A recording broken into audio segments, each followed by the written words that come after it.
मामले में यूयू लगातार एक्शन में है। 9 परीक्षार्थी और उनके अभिभावकों से 18 और 19 जून को पूछताछ होगी। हर कैंडिडेट से आरोपियों ने 40 लाख रुपए वसूले थे। बिहार के सॉल्वर गैंग के तार बिहार ही नहीं बल्कि देश के कई राज्यों तक फैला है।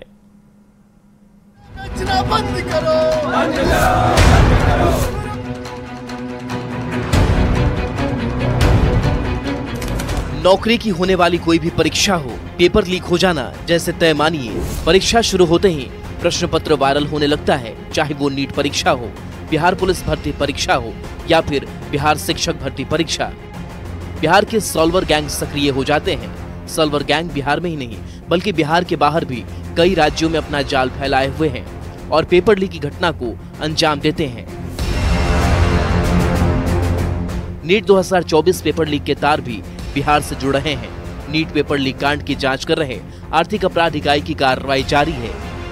यूयू ने परीक्षा में शामिल 9 परीक्षार्थियों को उनके साथ अभिभावकों के साथ पूछताछ के लिए बुलाया है। सभी से अगले सप्ताह 18 और 19 जून को पूछताछ होगी। दरअसल सॉल्वर गैंग के पास इन सभी परीक्षार्थियों के रोल नंबर मिले थे और अब इन सभी परीक्षार्थियों से पूछताछ होगी। ये जो आर्थिक अपराध इकाई का कार्यालय आप देख रहे हैं, यहीं पर सभी अभ्यर्थी आएंगे। अपने अभिभावकों के साथ यानी गार्जियन के साथ उन्हें आना है। नीट पेपर लीक कांड में बड़ा खुलासा भी हुआ है। पूछताछ के दौरान राज्य सरकार के 56 साल के जूनियर इंजीनियर सिकंदर यादव ने अपनी भूमिका कबूल की है।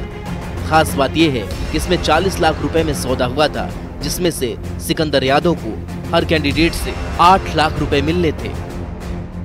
सिकंदर यादव के पास कई परीक्षार्थियों के प्रवेश पत्र मिले हैं, जिसमें अभिषेक कुमार है, शिवनंदन कुमार, आयुष राज, अनुराग यादव। सिकंदर ने संजीव सिंह, रॉकी, रितीश और अमित आनंद नाम के 4 सेटर को भी सेट किया था। बिहार का सॉल्वर गैंग बिहार में ही नहीं बल्कि बिहार के बाहर भी कई राज्यों उत्तर प्रदेश, ओडिशा, दिल्ली, राजस्थान सब जगह अपना जाल फैलाए हुए हैं। इस बार जो नीट पेपर लीक कांड की घटना सामने आई है, उसमें सॉल्वर गैंग की भूमिका देखने को मिली है। नीट पेपर लीक कांड के बाद एक बार फिर से बिहार के सॉल्वर गैंग की चर्चा पूरे देश में है। लेकिन आपको जानकर हैरानी होगी कि केवल नीट ही नहीं, बिहार के सॉल्वर गैंग ने कई राज्यों में होने वाली विभिन्न प्रतियोगी परीक्षाओं में अपनी पैठ जमाई है। बिहार के सॉल्वर गैंग ने कई राज्यों में अपना जाल फैला रखा है और जहां भी कोई पेपर लीक होता है उसका बिहार कनेक्शन सामने आ जाता है। सवाल है कि इस चेन को कैसे तोड़ा जाएगा। न्यूज़ 18 के लिए पटना से संजय कुमार की रिपोर्ट। भोजपुर के बिहिया में गंगा दशहरा के दौरान नदी में डूबने से 4 बच्चों की मौत हो गई। वहीं बाढ़ के उमानाथ गंगा घाट पर भी बड़ा नाव हादसा हुआ है। नाव पलटने के बाद से 4 लोग लापता हैं, जबकि 13 लोगों को सुरक्षित निकाल लिया गया है।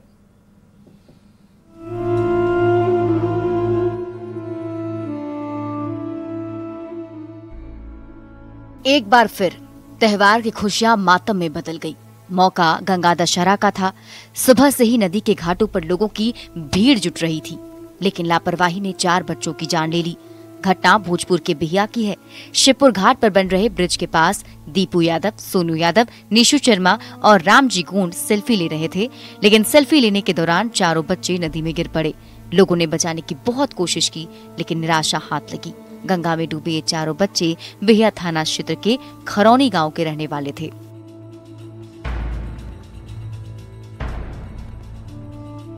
गंगा दशहरा पर भोजपुर के बाद बाढ़ में भी दर्दनाक हादसा हुआ। नाव पर एक ही परिवार के 17 लोग स्नान करने जा रहे थे, लेकिन उमानाथ गंगा घाट के पास नाव नदी में पलट गई। लोगों ने 13 लोगों को सुरक्षित बाहर तो निकाल लिया, लेकिन 4 अभी भी लापता हैं, जिनको ढूंढने में एसडीआरएफ की टीम लगी हुई है।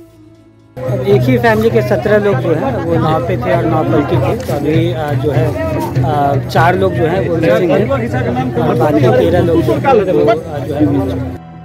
बिहार में इस तरह का ये कोई पहला मौका नहीं है। अक्सर नदी में डूबने, नाव के पलटने की घटनाएं होती हैं। कुछ दिनों तक प्रशासन अलर्ट मोड में रहता है, लोग भी एहतियात बरतते हैं, लेकिन समय के साथ फिर लापरवाही शुरू हो जाती है और नींद तब खुलती है जब कोई नया हादसा हो जाता है।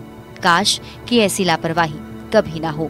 न्यूज़ 18 के लिए आरा से चंदन और बाढ़ से अनिरुद्ध की रिपोर्ट। दिल्ली से इस बीच बड़ी खबर सामने आ रही है, जहां जेपी नड्डा से उपेंद्र कुशवाहा की मुलाकात हुई है। चुनाव परिणाम के बाद ये पहली मुलाकात है। काराकाट से एनडीए प्रत्याशी कुशवाहा थे। चुनाव में हार के बाद ये मुलाकात हुई है। हार की वजह पर चर्चा हुई है, ये सूत्र बता रहे हैं। पवन सिंह की वजह से नुकसान हुआ, ये भी चर्चा है। शाहबाद और मगध क्षेत्र में नुकसान हुआ, ये कहा जा रहा है।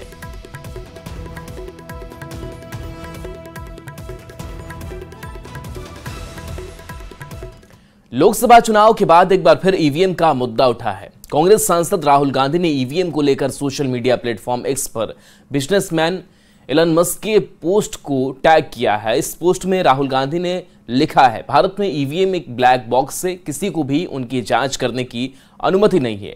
अखिलेश ने भी ईवीएम पर सवाल उठा दिए हैं, जिसके बाद बीजेपी ने इस पर पलटवार किया है।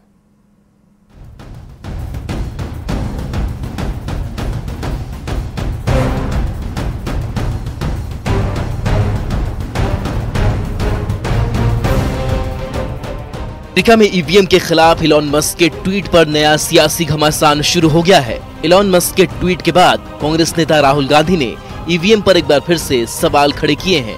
सोशल मीडिया प्लेटफॉर्म एक्स पर राहुल गांधी ने पोस्ट किया, भारत में ईवीएम एक ब्लैक बॉक्स है और किसी को भी उसकी जांच करने की इजाजत नहीं है। हमारी चुनावी प्रक्रिया में पारदर्शिता को लेकर गंभीर चिंताएं जताई जा रही हैं। राहुल गांधी ने मुंबई में एक प्रत्याशी के समर्थकों की तरफ से की गई गड़बड़ी से जुड़ी खबर शेयर करते हुए लिखा, जब संस्थाओं में जवाबदेही की कमी होती है तो लोकतंत्र एक दिखावा बन जाता है। हालांकि मुंबई में ईवीएम को मोबाइल से अनलॉक करने की रिपोर्ट पर चुनाव आयोग कह चुका है कि ईवीएम का मोबाइल से कोई कनेक्शन नहीं है और ईवीएम की काउंटिंग के लिए किसी कोड की जरूरत नहीं पड़ती है। ईवीएम पर नए सियासी बवाल के बीच समाजवादी पार्टी के नेता अखिलेश यादव ने सोशल मीडिया पर लिखा है, टेक्नोलॉजी समस्याओं को दूर करने के लिए होती है, अगर वही मुश्किलों की वजह बन जाए तो उसका इस्तेमाल बंद कर देना चाहिए। आज जब विश्व के कई चुनावों में ईवीएम को लेकर गड़बड़ी की आशंका जाहिर की जा रही है और दुनिया के जाने माने टेक्नोलॉजी एक्सपर्ट्स ईवीएम में हेराफेरी के खतरे की खुलेआम बात कर रहे हैं, तो फिर ईवीएम के इस्तेमाल की जिद के पीछे की वजह क्या है, ये बात भाजपा ही साफ करे। ईवीएम पर राहुल गांधी, अखिलेश यादव और टेस्ला के सीईओ इलॉन मस्क के सवाल उठाने के बाद बीजेपी ने पलटवार किया है। बीजेपी नेता राजीव चंद्रशेखर ने सोशल मीडिया प्लेटफॉर्म एक्स पर एक पोस्ट कर इलॉन मस्क के दावे को गलत बताया। राजीव चंद्रशेखर ने लिखा कि इलॉन मस्क का विचार अमेरिका और अन्य जगहों पर लागू हो सकता है, जहां वो इंटरनेट से जुड़ी वोटिंग मशीनें बनाने के लिए नियमित कंप्यूटर प्लेटफॉर्म का इस्तेमाल करते हैं, लेकिन भारतीय ईवीएम कस्टम डिजाइन, सुरक्षित और किसी भी नेटवर्क या मीडिया से अलग है। कोई कनेक्टिविटी नहीं, कोई ब्लूटूथ, वाईफाई, इंटरनेट नहीं है। बता दें कि टेस्ला के सीईओ इलॉन मस्क की ईवीएम पर सवाल उठाने के बाद से ये मुद्दा फिर से सुर्खियों में आ गया है।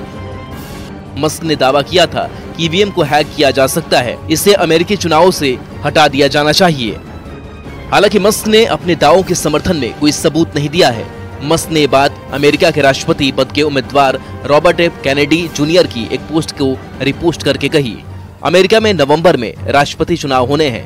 हालांकि राजीव चंद्रशेखर का साफ कहना है कि ईवीएम के लिए भारत में सबसे दुरुस्त व्यवस्था है। इलॉन मस्क का विचार अमेरिका और अन्य जगह पर लागू हो सकता है, भारत पर नहीं, क्योंकि यहाँ ईवीएम नेट से कनेक्ट नहीं होता। फिर भी देखना यह है कि ईवीएम पर शुरू हुआ ये नया विवाद कहां तक जाता है। Bureau report, news 18।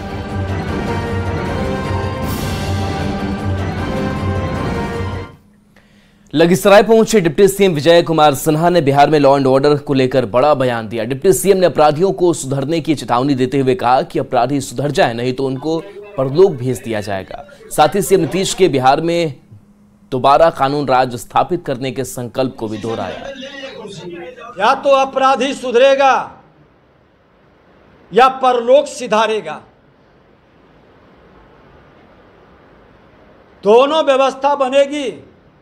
गिरफ्तारी भी होगा और क्राइम नहीं बंद करेगा तो परलोक सिधारेगा। खुला चेतावनी है।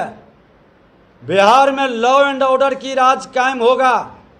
मुख्यमंत्री जी ने साफ शब्दों में कहा है कि कानून का राज हर हाल में स्थापित करेंगे। 2005 से 10 के बीच में जिस तरह से चला था उस तरह से वातावरण बनाएंगे।